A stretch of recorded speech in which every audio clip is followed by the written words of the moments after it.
नमस्कार दोस्तों, हर्षित द्विवेदी एजुकेशन में आपका स्वागत है। मेरा नाम है विनीत सागर। डेली न्यूज एनालिसिस 5 जुलाई 2023।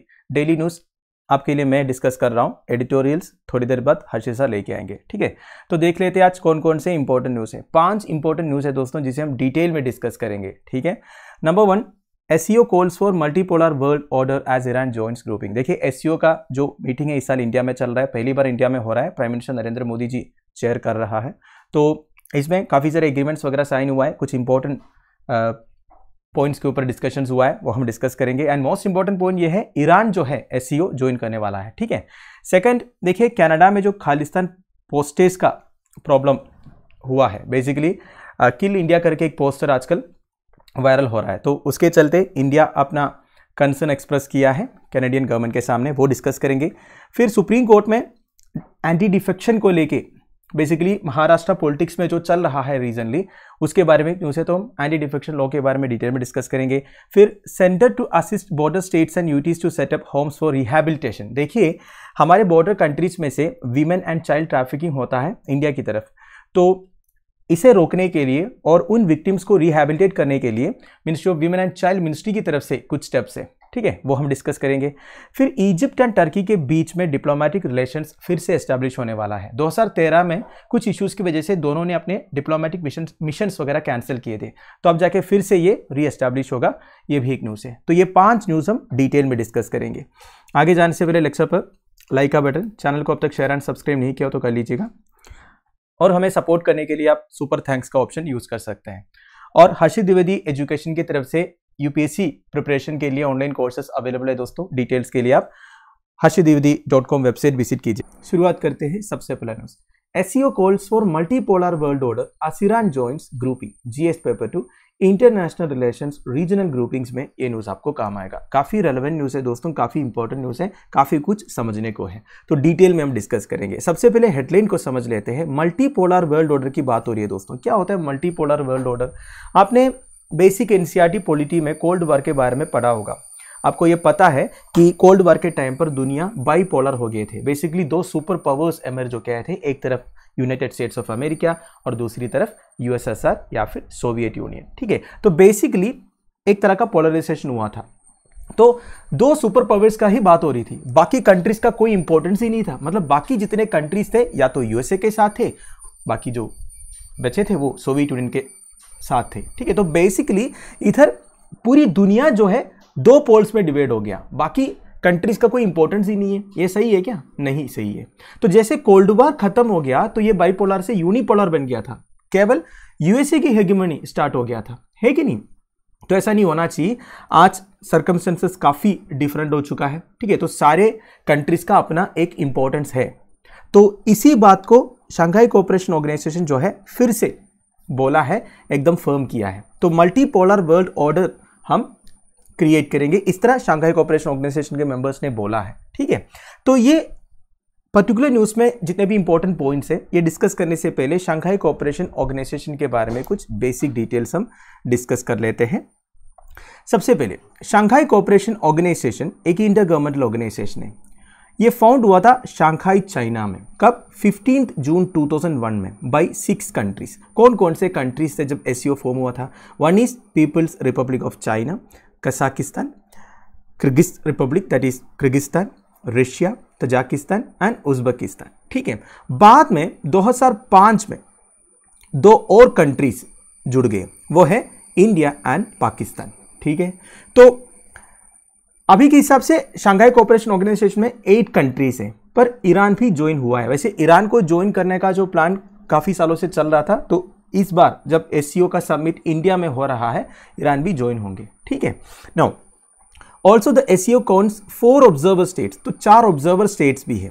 4 ऑब्जर्वर स्टेट्स मतलब क्या होता है? बेसिकली इनका कोई वोटिंग राइट्स वगैरह नहीं रहेगा, पर वो ऑब्जर्वर्स है। बेसिकली जितने भी डेवलपमेंट्स हो रहा है उसके बारे में उन्हें पता चलेगा, मीटिंग्स वगैरह जब भी होगा उन्हें भी बुलाया जाएगा, मतलब उनका भी इंपॉर्टेंस है, पर वो मेंबर स्टेट्स नहीं है, ठीक है।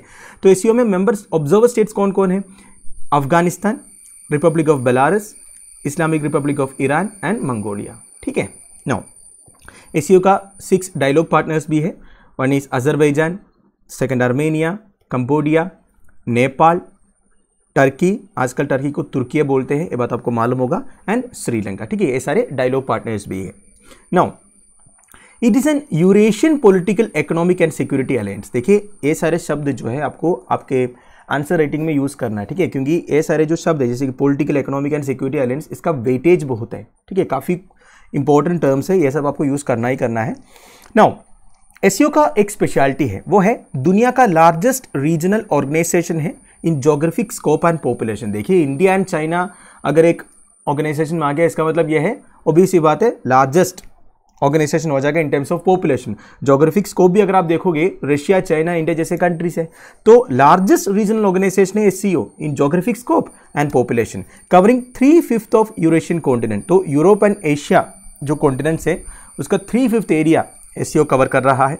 40% of the world population SCO countries में है and more than 20% of global GDP भी एससीओ में है। ठीक है, now main objectives of SCO क्या क्या है? एक तो देखिए मेंबर स्टेट्स के बीच में रिलेशंस को स्ट्रेंथन करना है, ऑब्वियस सी बात है, ये तो कोई भी एक ऑर्गेनाइजेशन का मेजर ऑब्जेक्टिव रहेगा, मेंबर कंट्रीज के बीच में रिलेशंस को स्ट्रेंथन करना। फिर देखिए पॉलिटिकल अफेयर्स में कोऑपरेशन इंश्योर करना है, प्रमोट करना है, economics and trade, scientific, technical, cultural, educational, तो ये सारे सेक्टर्स में कोऑपरेशन को प्रमोट करना है।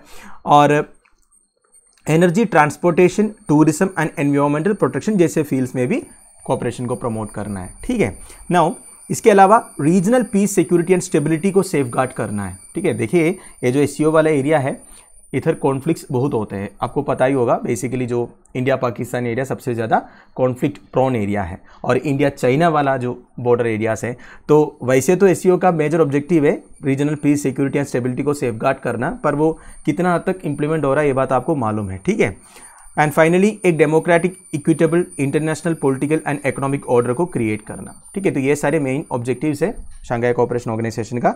और एससीओ के ऑफिशियल लैंग्वेजेस कौन कौन सा है? रशियन एंड चाइनीज है। एंड एससीओ 2005 से यूनाइटेड नेशंस जनरल असेंबली में एक ऑब्जर्वर भी है, आज से ग्रुप एससीओ जो है ऑब्जर्वर है। तो ये आप देख सकते हैं दोस्तों, member states of Shanghai cooperation Organisation. अभी से आपको ईरान को भी इंक्लूड करना पड़ेगा। ठीक है, नाउ और एक पॉइंट में बता देता हूँ इसको याद करने का। देखिए एक तो रशिया एंड चाइना आपको याद होगा ही होगा, एससीओ में है, फिर इंडिया एंड पाकिस्तान है, बाकी 4 सेंट्रल एशियन स्टेट्स हैं।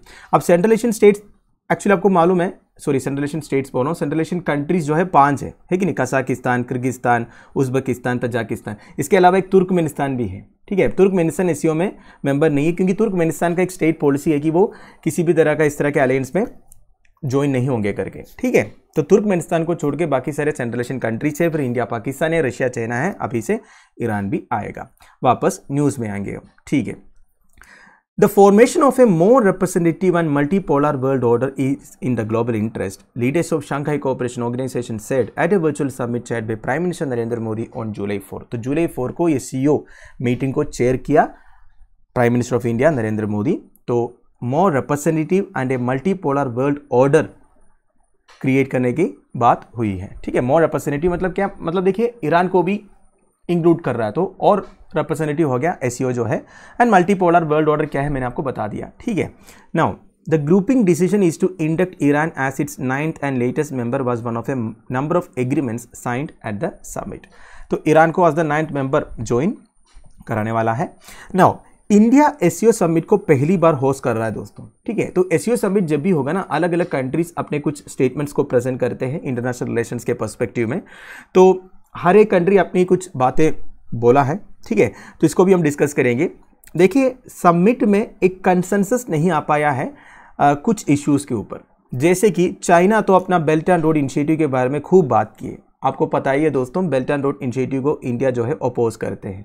सबसे बड़ी बात यह है, जो बेल्ट एंड रोड इनिशिएटिव जो है हमारा जो जम्मू एंड कश्मीर के नॉर्थ वेस्टर्न एरिया है, अभी के हिसाब से जो पाकिस्तान ऑक्यूपाइड है उस एरिया से निकलता है, और बेल्ट एंड रोड इनिशिएटिव से चाइना का हिडन प्लान्स क्या क्या है, यह सब के बारे में हमने कई बार डिस्कस किया है। तो इंडिया हमेशा चाइना का बेल्ट एंड रोड इनिशिएटिव को अपोज करते हुए आया है। तो जब चाइना अपना बेल्ट एंड रोड इनिशिएटिव के बारे में बात किया, उस जॉइंट स्टेटमेंट को इंडिया ने सपोर्ट नहीं किया है। ठीक है, इसके अलावा प्राइम मिनिस्टर नरेंद्र मोदी पाकिस्तान के ऊपर बोला है बेसिकली क्रॉस बॉर्डर टेररिज्म को रोकना होगा करके। ठीक है, वैसे आपको पता है दोस्तों, ये जो चाइना एंड पाकिस्तान के बीच में दोस्ती के बारे में, ठीक है। पाकिस्तान क्रॉस बॉर्डर टेररिज्म करता है करके चाइना को 100% मालूम है, पर चाइना साइलेंटली उसे सपोर्ट करता है, क्योंकि चाइना का एक ऑब्जेक्टिव ये है कि इंडियन आर्म्ड फोर्सेस को इंडिया का वेस्टर्न फ्रंटियर में बिजी रखना। इसके लिए पाकिस्तान का हेल्प होनी चाहिए। पाकिस्तान जितने टेररिस्ट को भेजेंगे उतना हम बिजी होंगे। हमारा जो वेस्टर्न बॉर्डर से उसे खाली नहीं छोड़ सकता ना, क्योंकि पाकिस्तान है, पाकिस्तान से टेररिस्ट आते हैं। तो चाइना का एक प्लान ये है कि इंडिया को, मतलब चाइना और इंडिया के बीच में कॉन्फ्लिक्ट्स कहाँ पे चल रहा है, नॉर्थ ईस्टर्न एरिया में चल रहा है। तो हमारा जो फोकस है वो हमेशा आधा ही रहेगा इंडिया चाइना बॉर्डर में, क्योंकि हमारा आधा फोकस हमेशा इंडिया पाकिस्तान बॉर्डर में रहेगा। यही चाइना का प्लान है, इंडिया का फोकस को डाइवर्सिफाई करना, ठीक है। और चाइना पाकिस्तान को कैसे कैसे सपोर्ट करते हैं ये बात तो क्लियर है दोस्तों। यूनाइटेड नेशंस सिक्योरिटी काउंसिल में जब हम पाकिस्तान बेस्ड टेररिस्ट को ऐसे ग्लोबल टेररिस्ट डेसिग्नेट करने की कोशिश करते हैं, केवल इंडिया नहीं, यूएस भी प्रपोजल लेके आया है। हमेशा चाइना जो है, जो यूनाइटेड नेशन सिक्योरिटी काउंसिल का one of the permanent member है, वो अपोज किया है, मतलब बिना कोई लॉजिक का अपोज किया है कि नहीं। मतलब सबको, पूरी दुनिया को पता है ये टेररिस्ट है, इसे ग्लोबल टेररिस्ट डिक्लेयर करना चाहिए, फिर भी चाइना जो है पाकिस्तान को सपोर्ट करते हुए आया है, ठीक है। ये सब बात को समझ के ही एससीओ समिट हो रहा है। सबको पता है अपना स्ट्रैटेजी क्या है, दूसरों के मन में क्या, जब वो एक स्टेटमेंट्स बोलते हैं। तो इसलिए इंडिया ने सीधा सीधा चाइना का बेल्ट एंड रोड इनिशिएटिव को अपोज किया है। इस पॉइंट के ऊपर एक जॉइंट स्टेटमेंट बन नहीं पाया, एक कंसेंसस बन नहीं पाया, ठीक है। So the SCO grouping now comprises, तो एससीओ ग्रुपिंग में अभी के हिसाब से कौन कौन है, China, India, Iran, Kazakhstan, Kyrgyzstan, Pakistan, Russia, Tajikistan and Uzbekistan, ठीक है। नाउ एससीओ समिट के टाइम पर काफ़ी सारे एग्रीमेंट्स भी साइन हुआ है, जैसे कि न्यू दिल्ली डिक्लेरेशन। देखिए न्यू दिल्ली में हो रहा है तो न्यू दिल्ली डिक्लेरेशन के नाम पर ही जाना जाएगा जितने भी एग्रीमेंट साइन होगा। तो देखिए ये joint statement on countering radicalisation and one on digital transformation, where India offered to share expertise on digital payment interfaces such as UPI. In a reference to sanctions on Russia and Iran by the US and European countries, SCO members jointly criticized non-UN sanctions as incompatible with the principles of international law. देखिए दोस्तों, एक एक करके समझ लेते हैं। Joint statement कौन कौन से टॉपिक्स के ऊपर हुआ, या फिर जॉइंट एग्रीमेंट्स कौन कौन से सब्जेक्ट्स के ऊपर हुआ। One is counting radicalisation. देखिए इंटरनेशनल रिलेशंस के पर्सपेक्टिव में रेडिकलाइजेशन का मतलब क्या है ये समझना जरूरी है, क्योंकि रेडिकलाइजेशन को काउंटर करना one of the joint statement रहा है कि नहीं। इसलिए मैंने इधर रेडिकलाइजेशन का एक डेफिनेशन लिखा है। देखिए radicalisation is a phased and complex process in which an individual or a group embraces a radical ideology or belief that accepts, uses or condones violence, including acts of terrorism, to reach a specific political or ideological purpose. तो basically radicalization का मतलब ये है, एक specific political और ideological purpose के लिए terrorism, violence, ये सबको एम्ब्रेस करना, बेसिकली उनका रेडिकल आइडियोलॉजी को यूज करना। ये तो खतरनाक है। इंटरनेशनल रिलेशंस के पर्सपेक्टिव में इस तरह के रेडिकलाइजेशन काफ़ी खतरनाक है। तो इस तरह के रेडिकलाइजेशन को रोकना भी सबकी रिस्पॉन्सिबिलिटी है। इसलिए एससीओ मेंबर स्टेट का नंबर 1 जॉइंट स्टेटमेंट रहा है रेडिकलाइजेशन को काउंटर करने के बारे में। फिर डिजिटल ट्रांसफॉर्मेशन के बारे में बात हुई है दोस्तों। इसमें देखिए इंडिया बाकी सबको ऑफर किया है, अपना एक्सपर्टीज शेयर करेंगे यूपीआई में। देखिए one of the most successful digital payment interface है दोस्तों यूपीआई। आजकल बहुत सारे कंट्रीज इंडिया का मॉडल फॉलो भी कर रहा है, तो सबको मालूम है यूपीआई में इंडिया तो एक्सपर्ट है। तो इंडिया अपना यूपीआई जो एक्सपर्टीज है वो शेयर करने का ऑफर दिया है। फिर देखिए एससीओ मेंबर कंट्रीज मिलकर United states of America Russia के ऊपर जो सैंक्शन इंपोज किया है, रशिया यूक्रेन वार के चलते, उसको अपोज किया है। क्योंकि देखिए अगर सैंक्शन इंपोज करना है, यूनाइटेड नेशंस को इंपोज करना है, ऐसा नहीं कि कोई भी कंट्री अपने हिसाब से सैंक्शन इंपोज किया, ये नहीं चलेगा। तो जितने नॉन यूएन सैंक्शंस हो रहा है आजकल, इसे incompatible with the principles of international law करके एक जॉइंट स्टेटमेंट भी रिलीज किया है एससीओ मेंबर कंट्रीज ने, ठीक है। तो एससीओ मेंबर कंट्रीज में मैक्सिमम तो यूएस को अपोज करते हैं, ये बात आपको मालूम है, ठीक है। चाहे वो चाइना हो, रशिया हो, ईरान हो, है कि नहीं। तो ऑब्वियस ही बात है यूएसए के खिलाफ में या फिर जो वेस्टर्न पावर्स है उसके खिलाफ में स्टेटमेंट आना तो नॉर्मल है। इसके अलावा SCO members also agree to explore the use of national currencies for payments within the grouping which would circumvent international dollar based payments. क्या बात कर रहा है, देखिए आजकल जितनी इंटरनेशनल पेमेंट्स वगैरह हो रहा है वो डॉलर में हो रहा है, क्योंकि द मोस्ट पावरफुल करेंसी आप बोल सकते हैं। तो इसी की वजह से जो यूएसए के अपोज करने वाले कंट्री से उन्हें इंटरनेशनल पेमेंट्स में प्रॉब्लम होता है। जैसे कि वो स्विफ्ट इंटरनेशनल पेमेंट सिस्टम के बारे में आपको मालूम होगा, तो वो वेस्टर्न कंट्रीज मैक्सिमम यूज़ करते हैं, उन्हीं का डोमिनेशन है उसमें। तो जब रशिया के ऊपर सैंक्शंस अगर इम्पोज किया तो रशिया को पेमेंट मैकेनिज्म में प्रॉब्लम हो रहा था, ये जो इंटरनेशनल पेमेंट मैकेनिज्म है ना, इसलिए ये डॉलर का जो डोमिनेंस है उसे सर्कमवेंट करने के लिए आजकल बहुत सारे पॉलिसीज अलग अलग कंट्री से आ रहा है, ठीक है। तो एसीओ मेंबर कंट्रीज ने बोला है हम नेशनल करेंसीज का यूज़ को एक्सप्लोर करेंगे, ठीक है। मतलब ग्रुपिंग के बीच में अगर रशिया और चाइना के बीच में अगर कोई पेमेंट करना है या रशिया इंडिया के बीच में करना है, वो सब हम नेशनल करेंसीज को यूज़ करके करेंगे। ये डॉलर वाला जो सिस्टम है ना उसे हम ख़त्म करेंगे धीरे धीरे, ठीक है। इस तरह डॉलर को डोमिनेट करना हम नहीं देंगे, ठीक है। फिर देखिए, however declaration noted that only interested member states sign the economic strategy statement. ये बात तो मैंने आपको पहले बताया दोस्तों। कुछ स्टेट्स कुछ जॉइंट स्टेटमेंट से दूर रहा है, जैसे कि मैंने बेल्ट एंड रोड इनिशिएटिव के बारे में बताया, उसे इंडिया ने अपोज किया है। एंड इंडिया स्पेसिफिकली अपोज किया है BRI over it's inclusion of projects in Pakistan occupied Kashmir. ये बात मैंने आपको बता दिया, पाकिस्तान ऑक्यूपाइड कश्मीर के थ्रू ये BRI का कई सारे प्रोजेक्ट्स आ रहा है और China billions of dollar invest भी किया है उस एरिया में। बेसिकली BRI का एक पार्ट है चाइना पाकिस्तान इकोनॉमिक कॉरिडोर जो है, ठीक है, वो चाइना का जिंजियान प्रोविंस से लेके अरेबियन सी तक है। बेसिकली जो कौन सा पोर्ट है मैं भूल गया, खादर पोर्ट कुछ नाम है, आपको पता होगा। बेसिकली जिंजियान प्रोविंस से वो पाकिस्तान का जो कोस्टल सिटी है उधर तक है, ठीक है। तो वो भी पाकिस्तान ऑक्यूपाइड कश्मीर के थ्रू ही जाता है, ये बात आपको मालूम है, ठीक है। तो ये सबको इंडिया अपोज किया है, बस इतना ही समझ लीजिएगा। वैसे BRI का 10th एनिवर्सरी है इस साल, ठीक है, इसलिए प्रेसिडेंट जी जिनपिंग जो है ये BRI के बारे में बात किया है। नाउ फिर देखिए, चाइना की तरफ से और एक स्टेटमेंट आया है। He called on SCO members to make foreign policies independently and to be highly vigilant against external attempts to foment a new Cold War or camp-based confrontation in our region। देखिए, China और US के बीच में क्या चल रहा है आपको मालूम है, ठीक है। तो चाइना हमेशा यूएस को अपोज करते हुए आया है, अभी भी कर रहा है। तो चाइना सारे SCO मेंबर कंट्रीज को बोला है अपने फॉरेन पॉलिसीज इंडिपेंडेंटली लेना चाहिए, किसी और कंट्री का इन्फ्लुएंस आपका फॉरेन पॉलिसीज में नहीं होना चाहिए। चाइना ऐसा क्यों बोला है दोस्तों? क्योंकि चाइना को ऐसा लगता है चाइना के जो नेबरिंग कंट्रीज हैं वो आजकल चाइना के खिलाफ में अपना फॉरेन पॉलिसीज बना रहा है, बेसिकली यूएस का इन्फ्लुएंस में आकर। फॉर एग्जाम्पल मैं आपको बताऊंगा दोस्तों, ये जो क्वाड फॉर्मेशन है जिसमें India, Australia, Japan and US है। अब सबको पता है क्वाड फॉर्मेशन का मेन ऑब्जेक्टिव ये है इंडो पैसिफिक रीजन में चाइनीज डोमिनेशन को अपोज करना। तो बेसिकली क्वाड फॉर्मेशन 4 कंट्रीज है, तो 4 कंट्रीज का फॉरेन पॉलिसी में आएगा क्वाड फॉर्मेशन जो है कि नहीं। तो इस तरह के पॉलिसीज चाइना को अच्छा नहीं लग रहा है। बेसिकली जब एक कंट्री की फॉरेन पॉलिसी में यूएस जैसा एक सुपर पावर का इन्फ्लुएंस आ रहा है, या फिर एक कंट्री जब यूएस के साथ अलायंस बना रहा है, ये चाइना को सही नहीं लग रहा है। तो बेसिकली चाइना इधर इनडायरेक्टली इंडिया को थोड़ा सा पिंच किया है, ठीक है। तो चाइना का कहना यह है एक new cold war era create करने का कोशिश है यूएस की तरफ से, उसे हमें काउंटर करना है। इंडो पैसिफिक रीजन में भी यूएस अपना इन्फ्लुएंस बनाना चाहता है, ये सबको हमें रोकना चाहिए करके, ठीक है। वैसे चाइना ऐसे बोल ही नहीं सकते, ये बात आपको मालूम है दोस्तों। चाइना खुद क्या कर रहा है, साउथ चाइना सी में चाइना जो प्रॉब्लम्स क्रिएट कर रहा है इसके बारे में आपको मालूम है, ठीक है। Now Chinese officials have previously blamed the US for interference and Cold War mentality। तो Cold War mentality के लिए हमेशा चाइना यूएस को अपोज करते हुए आया है, और इंटरफेरेंस के लिए भी बोला। इंटरफेरेंस मतलब क्या है? यूएस आजकल रीजनल अफेयर्स में ज़्यादा इंटरफेयर कर रहा है। ये एक्चुअली ताइवान को लेके बोल रहा है चाइना। आपको पता है दोस्तों, चाइना चाहता है कि ताइवान जो है वन चाइना में आ जाए, पर ताइवान को ये अच्छा नहीं लगता। अब ताइवान को सपोर्ट करने के लिए यूएसए पहुंच रहा है। तो ये बेसिकली एक तरह का इंटरफेरेंस हो गया। ये सबको इस सबके बारे में चाइना बात किया। बेसिकली चाइना एससीओ को ऐसे प्लेटफॉर्म यूज़ करके अपना जो प्रॉब्लम्स है वो बता रहा है, जो बिल्कुल इलॉजिकल है, ठीक है।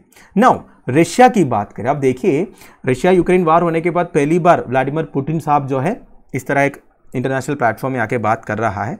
तो Russian president Vladimir Putin who made his first appearance at a multilateral setting since the failed rebellion by the Wagner Group last month। देखिए, वैगनर ग्रुप की तरफ से जो रिबेलियन हुआ था उसके बारे में आपको पता है, हमने डिस्कस किए भी थे, ठीक है।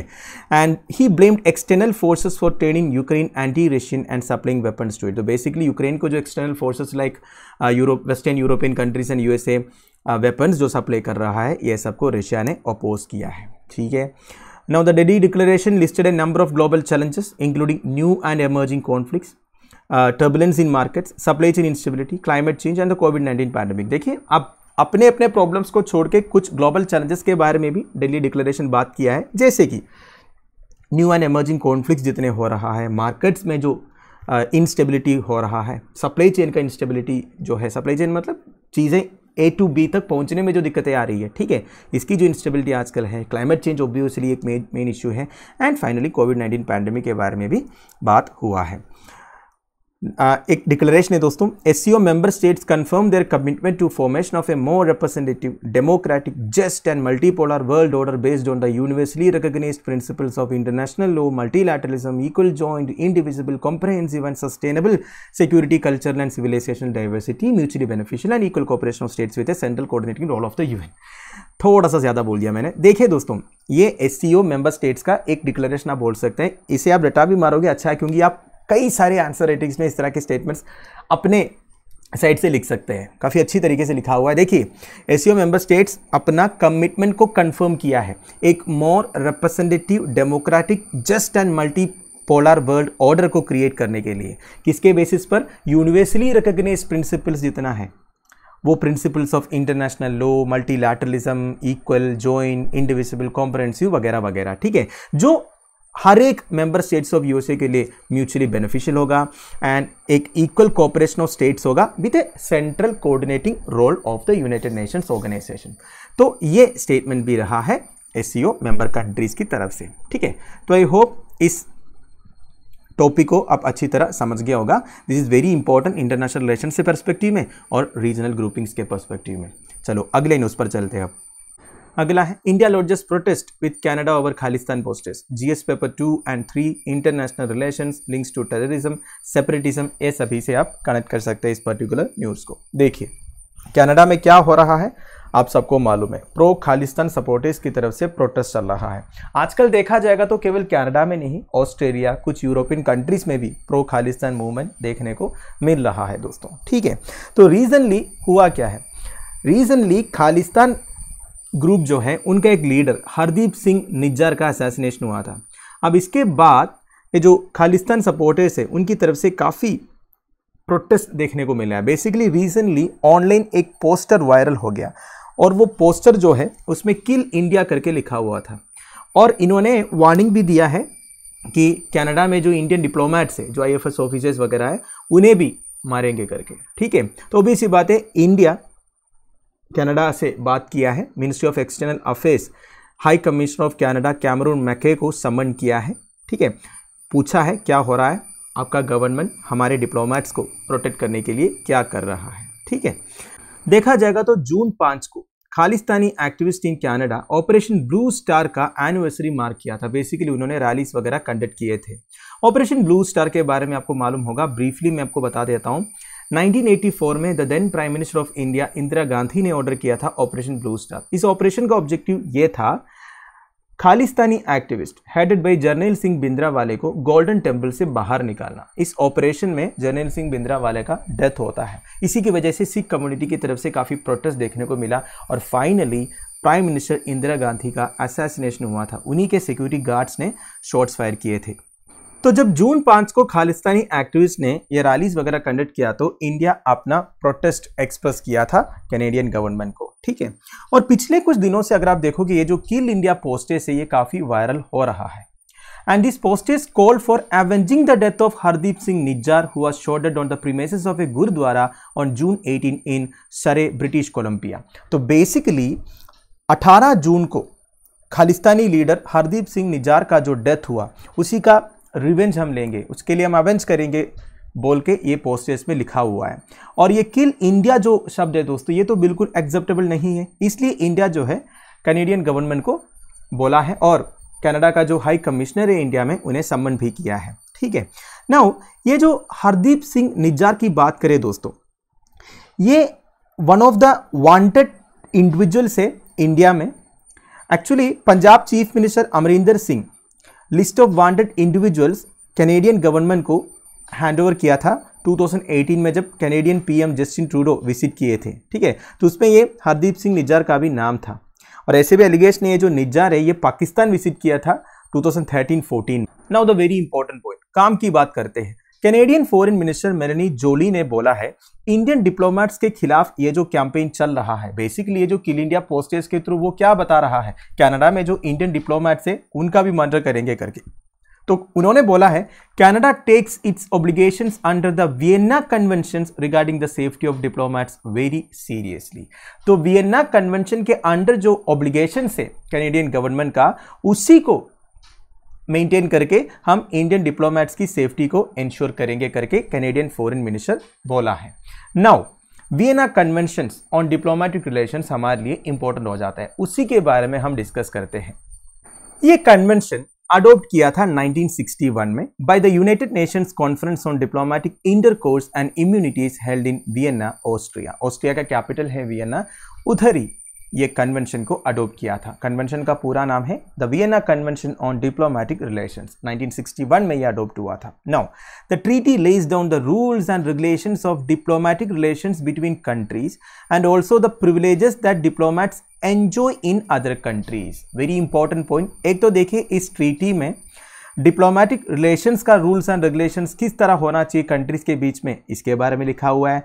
एंड डिप्लोमेट्स दूसरे कंट्रीज में क्या क्या प्रिविलेजेस एंजॉय कर सकता है उसके बारे में भी लिखा हुआ है। बेसिकली हमारे जो एक्सटर्नल अफेयर्स मिनिस्ट्री के स्टाफ है वो जब दूसरे कंट्री में पोस्टेड रहते हैं, उनकी सेफ्टी इंश्योर करना उस कंट्री की रेस्पॉन्सिबिलिटी है।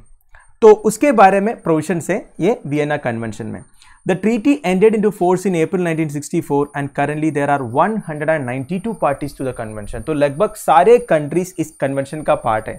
अगर इंडियन डिप्लोमेट्स दुनिया में ये 192 कंट्रीज में अगर पोस्टेड है, उनकी सेफ्टी इंश्योर करना वो कंट्री की रिस्पॉन्सिबिलिटी है। ठीक है।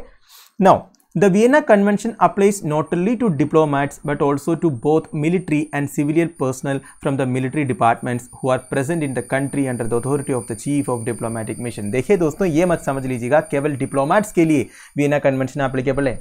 अगर कोई मिलिट्री या सिविलियन पर्सनल मिलिट्री डिपार्टमेंट से पोस्टेड है दूसरे कंट्री में, उनके लिए भी एप्लीकेबल है। जब मिलिट्री पर्सनल में बोल रहा हूँ, देखिए कई सारे मिशंस वगैरह है ना, जैसे कि आप वो UN पीस कीपिंग मिशन के बारे में सुना होगा, और हमारे आर्म्ड फोर्सेस के कई सारे पर्सनल दूसरे कंट्रीज में पोस्टेड हैं। ठीक है, उनकी भी सेफ्टी इंश्योर करना वो कंट्री की रेस्पॉन्सिबिलिटी है। तो ये जो पॉइंट है, ऐसे स्टेटमेंट ऐसे पूछ सकता है, केवल डिप्लोमेट्स नहीं, military and civilian personnel from military departments भी कवर्ड है वियना कन्वेंशन के under. Now an important aspect of the treaty is the provision of legal immunity for diplomats so that they don't have to face prosecution according to the laws of the host country. तो basically अगर एक Indian diplomat Australia में posted है, तो Australia का जो laws है ना, वो उनके लिए एप्लीकेबल नहीं होगा। बेसिकली ऑस्ट्रेलिया में किसी भी तरह का प्रोसिक्यूशन फेस करने की ज़रूरत नहीं है उस डिप्लोमेट को। ये लीगल इम्यूनिटी वियना कन्वेंशन के थ्रू दिया हुआ है। The Vienna Convention holds that persons working as diplomats are inviolable and therefore cannot be detained or arrested। तो बेसिकली वो inviolable है, इसलिए उन्हें डिटेन भी नहीं कर सकता, अरेस्ट भी नहीं कर सकता। ठीक है। Host nations are also obliged to protect diplomats from attacks on their freedom and dignity। तो बेसिकली डिप्लोमेट्स की तरफ किसी भी तरह का अटैक नहीं होना चाहिए उनके फ्रीडम के ऊपर या डिग्निटी के ऊपर। ठीक है। Now another related treaty is the Vienna Convention on Consular Relations adopted in 1963 and effective from 1967। देखिए वियना कन्वेंशन से रिलेटेड और एक ट्रीटी है दोस्तों, वो है Vienna convention on consular relations. ये 1963 में अडॉप्ट हुआ था, 1967 से इफेक्टिव है। तो बेसिकली जो कॉन्सुलेट्स वगैरह है, उधर जो स्टाफ है, उनकी सेफ्टी के बारे में बात करते हैं जो Vienna convention on consular relations जो है। वैसे कॉन्सुलेट मतलब क्या होता है, ये भी मैं आपको बता देता हूँ। देखिए हर कंट्री का एक डिप्लोमेटिक मिशन रहता है दूसरे कंट्री में, जिनके साथ उनका डिप्लोमेटिक रिलेशन है। तो वो जो डिप्लोमेटिक मिशन है वो हमेशा कैपिटल सिटी में रहेगा। जैसे कि अगर कनाडा का एक डिप्लोमेटिक मिशन है इंडिया में, ठीक है, तो वो कहाँ पे होगा, न्यू दिल्ली में होगा। तो बेसिकली वो कैपिटल सिटी में होगा, कोई भी कंट्री का कैपिटल सिटी में ही रहेगा। उसे हम एम्बेसी भी बोल सकते हैं, हाई कमीशन भी बोल सकते हैं। एम्बेसी एंड हाई कमीशन दोनों सेम है दोस्तों। बस जो कॉमनवेल्थ कंट्रीज है ना, बेसिकली जो अर्स्टवेल ब्रिटिश एम्पायर का पार्ट थे, उधर जितने डिप्लोमेटिक मिशन है ना, उन्हें हाई कमीशन बोलते हैं। जो नॉन कॉमनवेल्थ कंट्रीज में डिप्लोमेटिक मिशन है उन्हें एम्बेसी बोलते हैं। एंड हाई कमीशन में जो टॉप डिप्लोमेटिक ऑफिशियल है उन्हें हम हाई कमिश्नर बोलते हैं। अगर एम्बेसी है तो टॉप डिप्लोमेटिक ऑफिशियल को एम्बेसडर बोलते हैं। ठीक है, इतना क्लियर है। तो कॉन्सुलेट मतलब क्या होता है, कॉन्सुलेट एक से ज्यादा भी हो सकता है। ठीक है, कॉन्सुलेट मतलब क्या है ना, देखिए अब कनाडा में बहुत सारे इंडियंस रहते हैं, ये बात आपको मालूम है। अब कनाडा में अलग अलग सिटीज़ में इंडियंस रहते हैं, कोई टोरंटो में रहते हैं तो कोई ब्रिटिश कोलंबिया में रहते हैं, तो इस तरह अलग अलग स्टेट्स में, अलग अलग रीजन्स में इंडियंस रहते हैं। तो उनका वेलफेयर देखने के लिए, उनका एम्बेसी तक या हाई कमीशन तक एक्सेस को इंश्योर करने के लिए कॉन्सुलेट्स सेटअप करते हैं। अब कॉन्सुलेट्स में हमारा स्टाफ रहना कोई ज़रूरी नहीं है। बेसिकली जो उधर इंडियन सेटल्ड है ना, उन्हीं में से एक पर्सन को सेलेक्ट करके ऐसे मतलब कॉन्सुलर ऑफिशियल वो पोस्ट कर सकता है, ठीक है। तो ये बस समझ लीजिएगा, जो कॉन्सुलेट्स है वो एक से ज़्यादा रह सकता है, मतलब जहाँ पे पॉपुलेशन ज़्यादा होगा एक कंट्री के सिटीजन्स का, डायस्पोरा जितना ज़्यादा होगा उसके हिसाब से नंबर ऑफ कॉन्सुलेट्स भी इंक्रीज करेंगे, ठीक है। एंड जो डिप्लोमेटिक मिशन है वो तो एक ही रहेगा कैपिटल सिटी में, ये समझ लीजिएगा, ठीक है। नाउ एक इंपॉर्टेंट पॉइंट में बताने वाला हूं, ये Vienna convention on diplomatic relations के बारे में, वो है article 9 of the convention. It states that the host country can declare any member of the diplomatic staff of a mission persona non grata at any point in time for any reason. इसका मतलब क्या है दोस्तों, देखिए अब Canada का जो diplomatic mission new Delhi में है, उधर बहुत सारे स्टाफ है।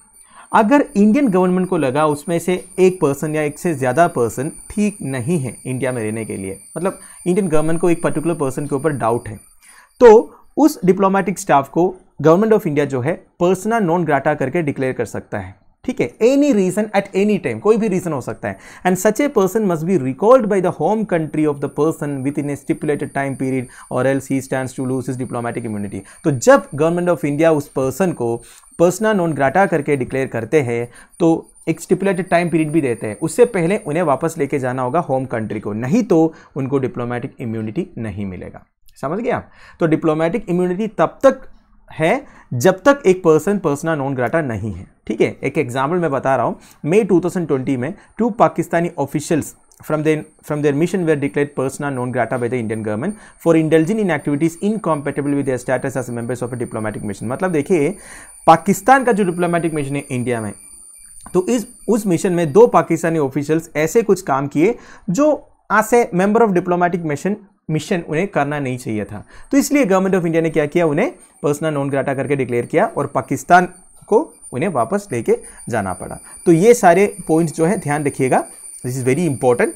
आई होप आपको ये न्यूज़ भी समझ में आ गया होगा। अब हम अगले न्यूज़ पर चलते। अगला, in SC Uddhav camp says speaker delaying disqualification process, GS paper 2 anti defection law में ये न्यूज़ आपको काम आएगा। देखिए पिछले कई महीनों से महाराष्ट्र पॉलिटिक्स काफ़ी बर्निंग है। 2 चीफ मिनिस्टर बदला है, अब 2 डेप्यूटी चीफ मिनिस्टर भी बदल गया है कि नहीं। तो जब एकनाथ शिंदे शिवसेना छोड़कर बीजेपी के पास आ गया था तभी एंटी डिफेक्शन लॉ एप्लीकेबल था, है कि नहीं।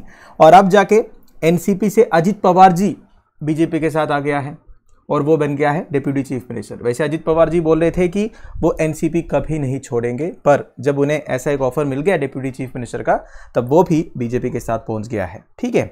तो सुप्रीम कोर्ट में केसेस पेंडिंग है दोस्तों। बेसिकली उद्धव ठाकरे जो फॉर्मर चीफ मिनिस्टर थे, उनकी तरफ से केस फाइल हुआ था सुप्रीम कोर्ट में। बेसिकली एकनाथ शिंदे के खिलाफ में डिफेक्शन लॉस एप्लीकेबल होना चाहिए करके।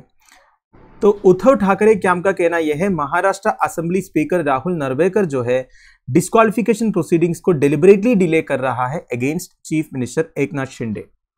ऐसे न्यूट्रल अबेटर स्पीकर को ऐसा नहीं करना चाहिए, अपनी कॉन्स्टिट्यूशनल ड्यूटीज को निभाना चाहिए, ये उद्धव ठाकरे कैंप का कहना है, ठीक। तो उद्धव ठाकरे कैंप ने 2020 का सुप्रीम कोर्ट जजमेंट को कोट किया है in Keisham Meghachandra Singh versus Manipur legislative assembly, जिसमें यह बोला गया था that disqualification petitions under 10th schedule should normally be decided within a period of 3 months from the date of their filing. तो बेसिकली डिस्क्वालिफिकेशन पिटिशंस जो है फाइल करने के 3 महीने के अंदर कंसिडर करना चाहिए, एक्शन लेना चाहिए। इस तरह सुप्रीम कोर्ट ने 2020 में Keisham Meghachandra Singh versus Manipur legislative assembly वाला केस में बोला था।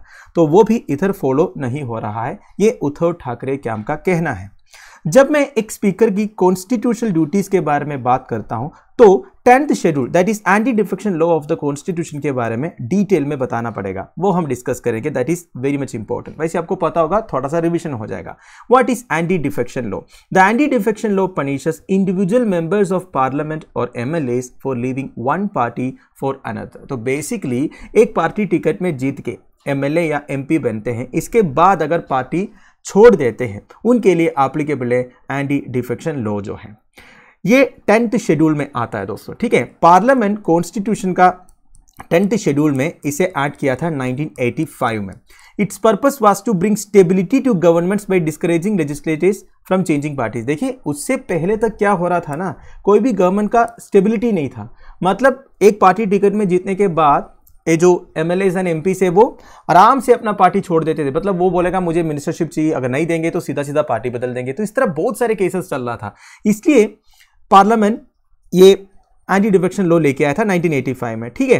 Now the 10th schedule popularly known as anti defection law या anti defection act was included in the constitution via the 52nd amendment act of 1985। तो कौन सा कॉन्स्टिट्यूशनल अमेंडमेंट था?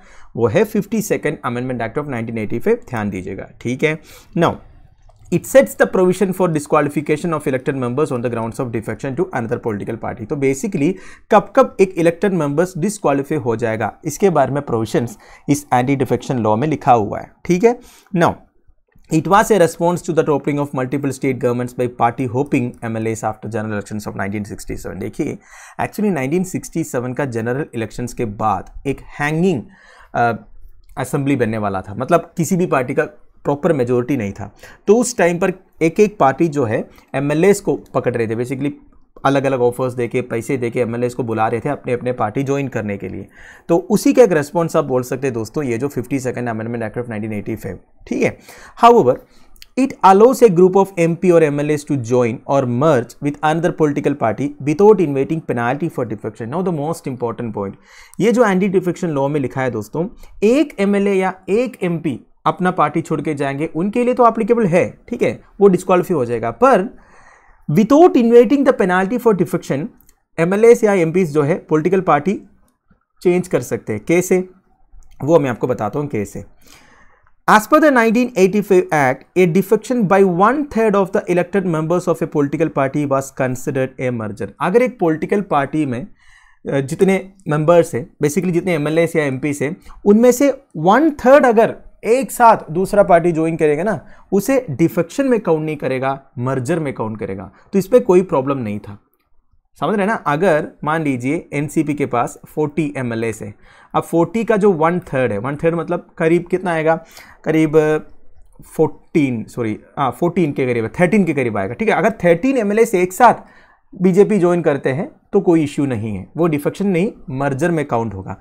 अब ध्यान से सुनिएगा, 1985 एक्ट के हिसाब से 1/3 ऑफ इलेक्टेड मेंबर्स था, पर 91st constitutional amendment act of 2003 में change this and now at least 2/3 of members of party must be in favour of A merger. पहले तो 1/3 अगर जाएंगे तो प्रॉब्लम नहीं था, उसे मर्जर में काउंट करता था, पर 91st constitutional amendment act of 2003 ये 1/3 को 2/3 किया। मतलब 2/3 40 × 2/3 मतलब करीब कितना आएगा, 27 एमएलएस अगर जाएंगे तब जाके वो मर्जर में काउंट होगा, डिफेक्शन में नहीं, ठीक है। Now the members disqualified under the law can stand for elections from any political party for a seat in the same house. देखिए अगर एक मेंबर डिस्क्वालिफाई हो जाता है, वो इलेक्शंस में खड़े हो सकता है कोई और पॉलिटिकल, मतलब कोई भी पॉलिटिकल पार्टी से, ठीक है, सेम हाउस में फिर से वो इलेक्शन में खड़े हो सकता है, ऐसा कोई मतलब रोक नहीं है। मतलब प्रेजेंटली वो डिस्क्वालिफाई हो जाएगा, फिर अगले इलेक्शंस में वो कर सकते हैं।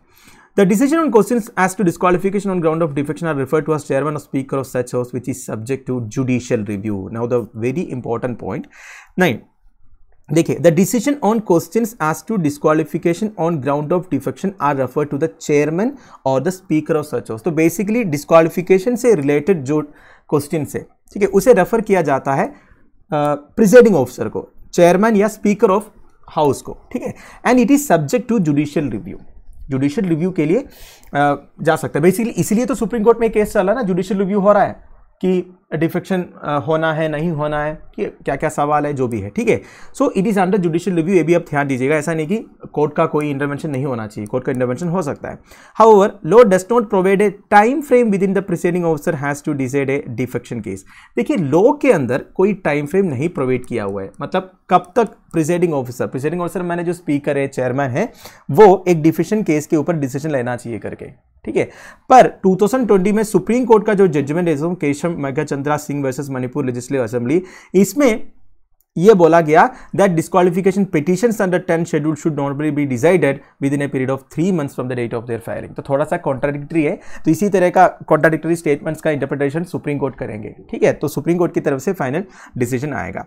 तो आई होप आपको समझ में आ गया ये पर्टिकुलर न्यूज। अगला है centre to assist border states and union territories to set up homes for rehabilitation of trafficking victims. GS paper 1 issues associated with women, GS paper 2 government policies and interventions में news आपको काम आएगा। देखिए हमारे जो border countries है like Nepal, Bangladesh, Myanmar, उधर से काफ़ी सारे वीमेन एंड चिल्ड्रन का ट्रैफिकिंग होता है इंडिया की तरफ।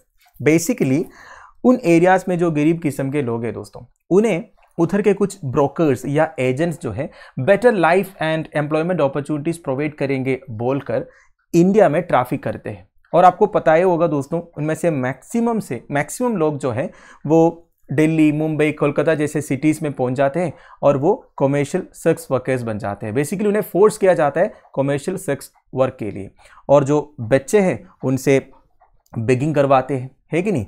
तो इस तरह के प्रॉब्लम्स है।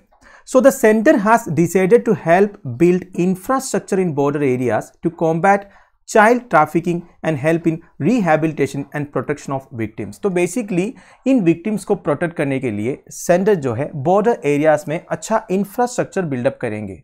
बेसिकली सेंट्रल गवर्नमेंट का ऑब्जेक्टिव यह है चाइल्ड ट्रैफिकिंग एंड जो वीमेन ट्रैफिकिंग है ये सबको कॉम्बैट करना, ठीक है, और उनका रिहैबिलिटेशन इंश्योर करना। तो इस इनिशिएटिव को इंप्लीमेंट करेंगे women and child development ministry जो है वो क्या करने वाले हैं, जितने हमारे बॉर्डर स्टेट्स है ना, जैसे कि अब नागालैंड हो गया, यूपी हो गया, वेस्ट बंगाल हो गया, इस तरह के जो स्टेट्स है उन्हें फिनेंशियल असिस्टेंस प्रोवाइड करेंगे, और जितने यूनियन टेरिटरीज है उन्हें भी फिनेंशियल असिस्टेंस प्रोवाइड करेंगे to set up homes for the protection and rehabilitation of trafficking victims from neighbouring countries. तो उनके लिए होम्स सेटअप करना पड़ेगा, basic facilities, basic infrastructures, amenities वगैरह प्रोवाइड करना पड़ेगा ताकि उनका ट्रैफिकिंग ना हो, ठीक है, और वो बड़े बड़े सिटीज़ में ना पहुंच जाओ और कमर्शियल सेक्स वर्क में इन्वॉल्व ना हो जाओ। तो ये सब प्रिवेंट करने के लिए बॉर्डर एरियाज में उनके लिए घर जो है सेटअप करके देंगे। ये सेटअप करने का काम स्टेट गवर्नमेंट्स का होगा, पर पैसे जो है ministry of women and child development provide करेंगे। And this homes would provide shelter, food, clothing, counselling, primary health facilities and other daily needs for the trafficking victims, most of whom are children and minors, official from women and child development ministry ने बोला है। तो basically इन जो Holmes है जो setup करना है उसमें शेल्टर प्रोवाइड किया जाएगा, food, clothing, counselling, primary health facilities, ठीक है, जितने डेली नीड्स हैं वो सबको कैटर किया जाएगा इस एरिया में, ठीक है। नाउ ऑफिशियल्स के हिसाब से India is a source as well as a destination country for human trafficking. And main source countries कौन कौन सा है, बेसिकली ट्रैफिकिंग कहाँ से हो रहा है, हमारे नेबर कंट्रीज में से ही हो रहा है, जैसे कि नेपाल, बांग्लादेश, म्यांमार एक्सेट्रा, ठीक है। नाउ जैसे मैंने आपको पहले बोला, मेजोरिटी ऑफ ट्रैफिक्ड पीपल जो है वो माइनर गर्ल्स या यंग वीमेन है। इन्हें इंडिया में लेके आने के बाद कॉमर्शियल सेक्स वर्क के लिए फोर्स किया जाता है, और ये मैक्सिमम पहुंच जाते हैं दोस्तों major cities like Mumbai, Delhi, Hyderabad etcetera, ठीक है।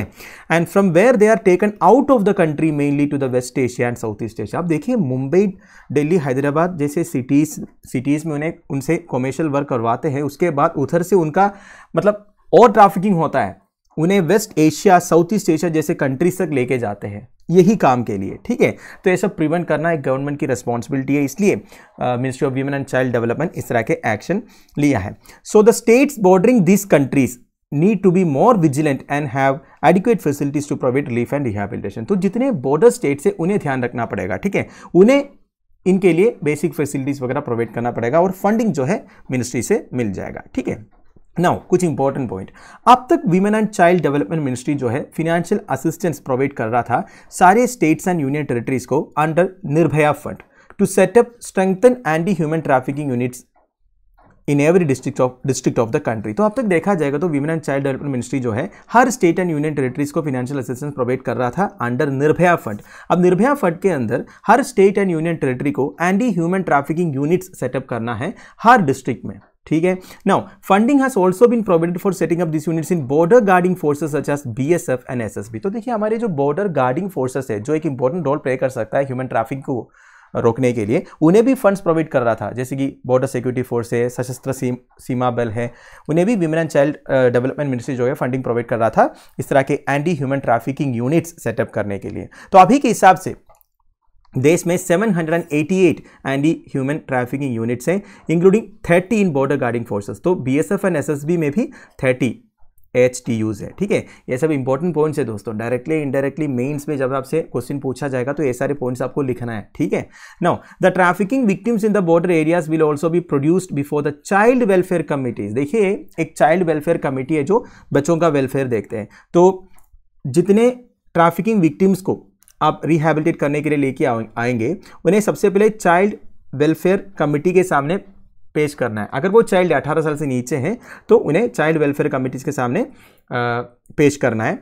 To declare them fit for availing sponsorship as per the mission Vatsalya scheme guidelines and accordingly states and union territories will be requested to do the needful. तो basically child welfare committee के सामने बच्चों को लेके आने के बाद उन्हें वो कमिटी फिट डिक्लेयर करेंगे और उन्हें स्पॉन्सरशिप भी प्रोवाइड करेंगे under the mission Vatsalya scheme. Mission Vatsalya scheme basically एक सेंट्रल स्कीम है दोस्तों जो बच्चों के प्रोटेक्शन एंड वेलफेयर के लिए बनाया है, ठीक है। तो ये सारी इंपॉर्टेंट पॉइंट्स है, ध्यान रखिएगा।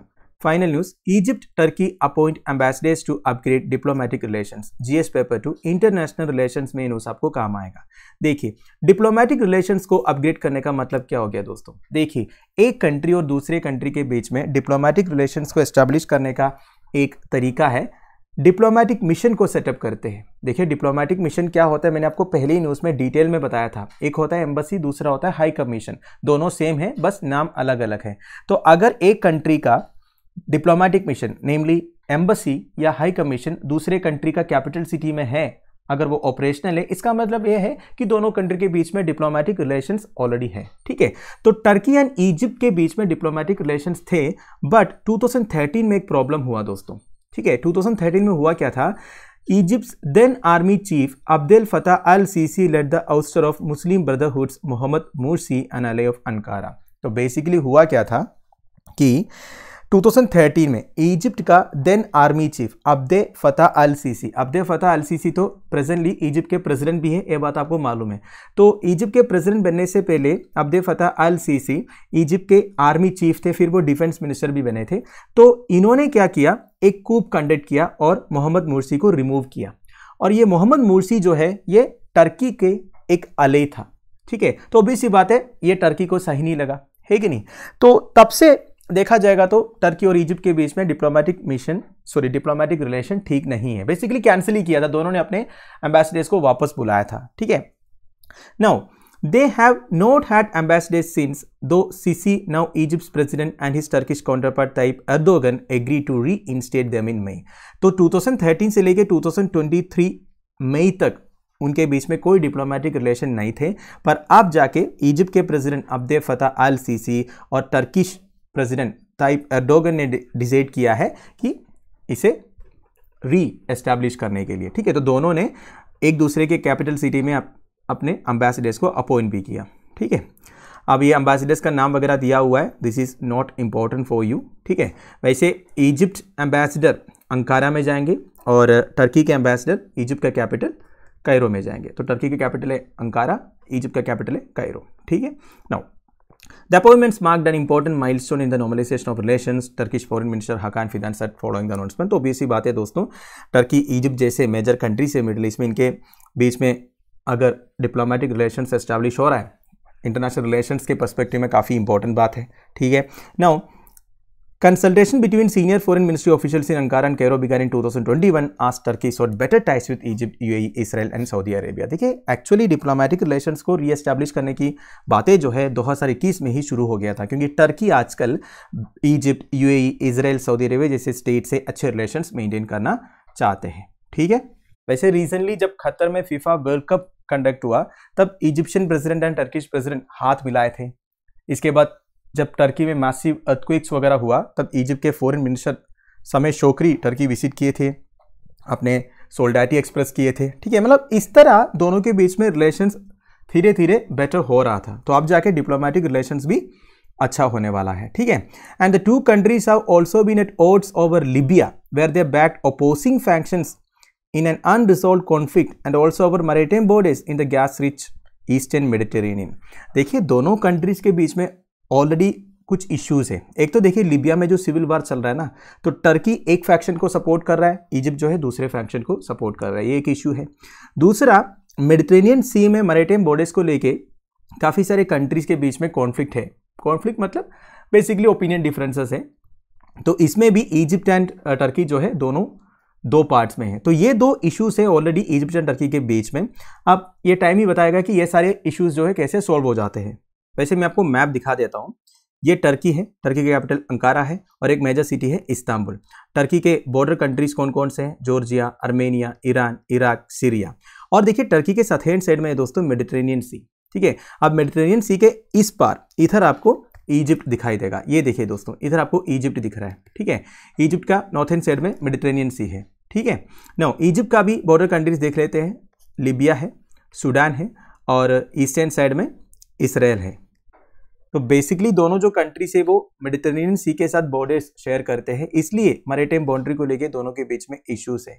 वैसे देखिए दोस्तों, जहाँ भी इस तरह के बड़े बड़े वाटर बॉडीज आता है जहाँ पे अच्छे मैरिटाइम रिसोर्सेस है, हाइड्रोकार्बन है, ऑयल है, गैस है, तो मैरिटाइम बाउंड्री को लेके इश्यूज तो रहता है, क्योंकि उसमें से सबसे ज़्यादा कमाई है। आपको पता होगा ग्रीस एंड टर्की के बीच में जो इशू हुआ था हाइड्रोकार्बन रिसोर्स को लेके, तो और साउथ चाइना सी में जो इश्यूज चल रहा है, ठीक है। तो इस तरह के इश्यूज मेजोरिटी ऑफ कंट्रीज के बीच में चल ही रहा है, जो भी अपने मैरिटाइम बाउंड्रीज एक सिंगल वाटर बॉडी के साथ शेयर करते हैं, ठीक है। तो वैसे इश्यूज टर्की एंड इजिप्ट के बीच में भी है, ठीक है। तो आई होप आपको समझ में, तो दोस्तों दैट्स इट। आई होप आपको सारे न्यूज़ समझ में आ गया होगा। आप मुझे कमेंट बॉक्स में प्लीज़ बता दीजिएगा आप मुझे फॉलो कर पाया या नहीं। लेक्चर की PDF एज यूजुअल आपको वेबसाइट में और ऐप में मिल जाएगा। Thank you for watching, bye bye, have a nice day.